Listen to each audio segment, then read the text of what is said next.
The roar of the engine cut through the dusty silence of the roadside as Malik Carter wiped his hands clean and prepared to leave the flat tire behind him.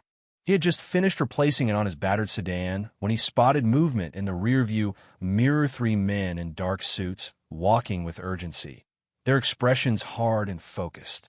One of them, the tallest, leaned into the driver's side window, his gaze sharp. "You sure you didn't see a blonde woman come this way?" he asked, his voice firm, eyes scanning every inch of the interior. Malik, a 38-year-old black entrepreneur dressed in a suit that had seen better days, kept his hands on the wheel and replied calmly, "No, sir. Just pulled over to fix a flat. Haven't seen anyone pass by." The man squinted at him, perhaps trying to decide if Malik was lying. After a few tense seconds, he signaled to his companions, and they walked away. Malik exhaled slowly, only now realizing he'd been holding his breath. "Are they gone?"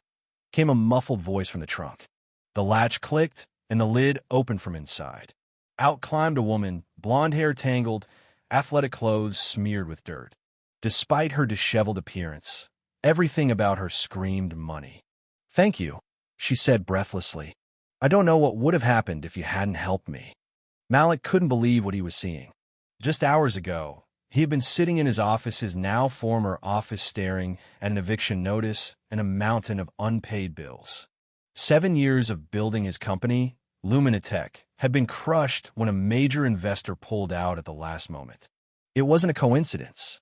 Not after the same investor had been acquired by one of the most ruthless conglomerates in the country.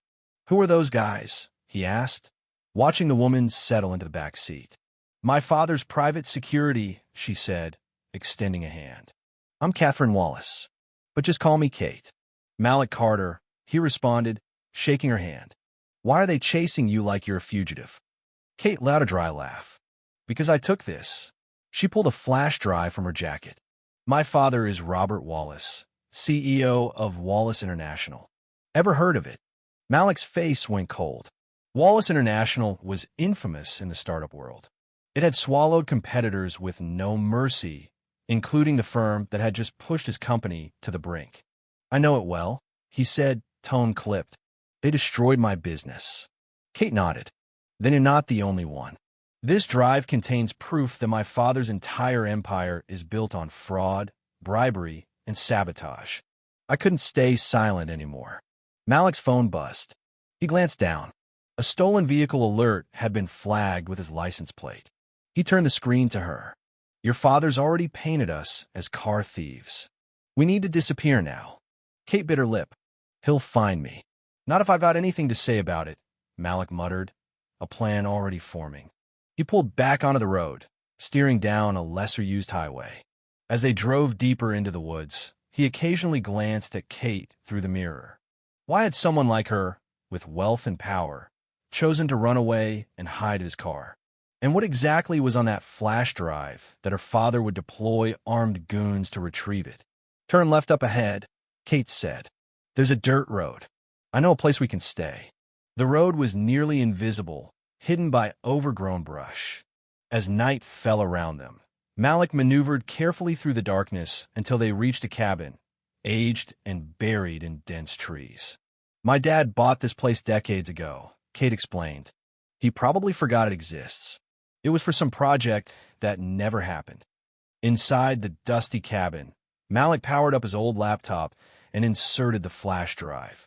The screen glowed, illuminating both of their faces as folders opened one by one. Contracts, encrypted memos, payment logs, confidential emails, all pointing to illegal activities. But one file made Malik freeze. "What is it?" Kate asked, noticing his stunned expression. He pointed. "This file outlines a targeted campaign against Luminatech. Cyber attacks, leaked client data, misinformation. Your father didn't just buy my rival, ordered them to destroy me." Kate exhaled slowly. "I believe it. That's how he operates." Malik shut the laptop. "We need help. Legal help. And someone who understands how your father manipulates the system." The next morning, they drove across the city to a modest office building. A plaque on the 6th floor read, "Naomi Daniels, Legal Counsel." "You trust her?" Kate whispered. "I do," Malik said. She was the only one who believed me when everyone else walked away. Naomi Daniels, a sharp and composed attorney in her early 40s with streaks of gray in her tightly curled hair, welcomed them with curiosity and calm. After examining the files, she looked up, her tone serious. This is explosive, but it's also dangerous. Robert Wallace has people everywhere, judges, politicians, law enforcement. That's why we came to you, Malik said. You know how the game is played? Naomi leaned back, thinking, we'll need allies. And discretion. Meanwhile, in the penthouse of his skyscraper office, Robert Wallace erupted in anger. You lost her? He shouted at his head of security. She's one spoiled little brat with a conscience. You had one job. The security chief slid a photo onto the desk. Malik, caught on a grainy security cam, helping Kate into his car. Who the hell is this? Malik Carter, former CEO of Luminatech, one of the startups we indirectly acquired. Robert scoffed. That loser? She picked him. Find them and get that flash drive back before they do something stupid. Back in the safe house, Naomi called in reinforcements. Her closest friend, Layla Grant, was a former NSA cybersecurity expert. Together, the four of them formed an unlikely team. On one wall, they built a strategy map. Naomi traced public contracts. Layla hacked into servers from burner laptops. Kate outlined Wallace International's infrastructure. Malik handled logistics and coordination. They learned that Wallace International had used shell corporations to win inflated public contracts, paid bribes to judges to rule in their favor, and financed PACs that controlled key state elections. But to make the case bulletproof, they needed Wallace to expose himself. I can get access to their internal systems, Kate offered one evening. My father made master credentials for our family. I still have mine. Then we make our move, said Malik. For 2 grueling weeks, they worked in silence. Malik sold the last of his valuablisa vintage Omega watch his father had left him. Kate mepit luck in credencials. Naomi drafted charges. Layla built an encrypted server to hold the evidence, with backups hidden in multiple states. Finally, the opportunity came.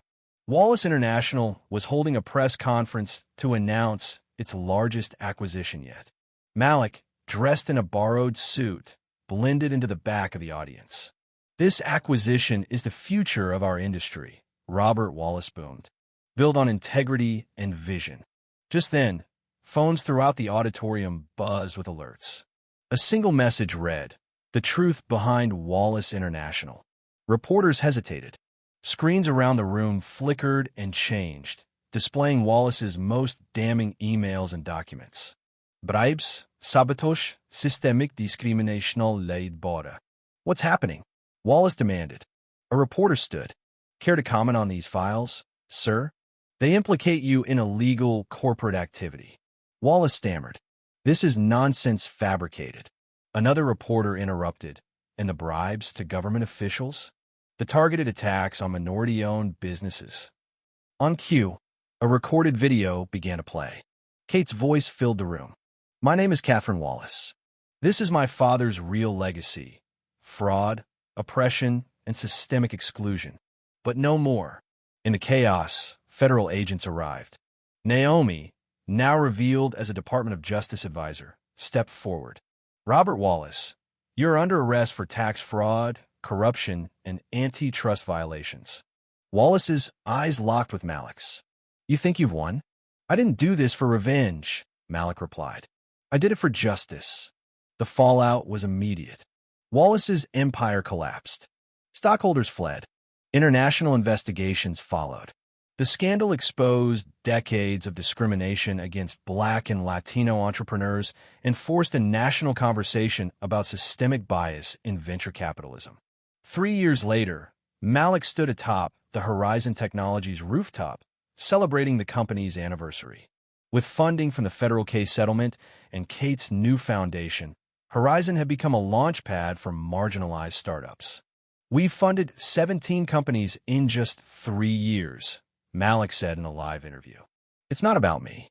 It's about making sure the next kid from a forgotten neighborhood has a chance to build something real. Across town, in a small prison lounge, Robert Wallace watched the interview on a fuzzy TV.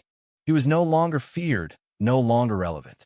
At the Wallace Foundation for Entrepreneurial Equity, Kate wrapped up another funding round for new startups. Naomi had become her legal director. Layla ran cybersecurity. Together with Malik, they were building something lasting. Later that evening, Malik and Kate stood on a balcony overlooking the city. "Funny," she said, "how it all started with a flat tire and a broken-down sedan. Some accidents," Malik said, "change everything." "No," Kate corrected. "We chose. You chose to help. I chose to run. And every choice after that built this." He nodded. They had turned a moment of chaos into a movement of hope. Not by tearing down walls, but by building something stronger in their place.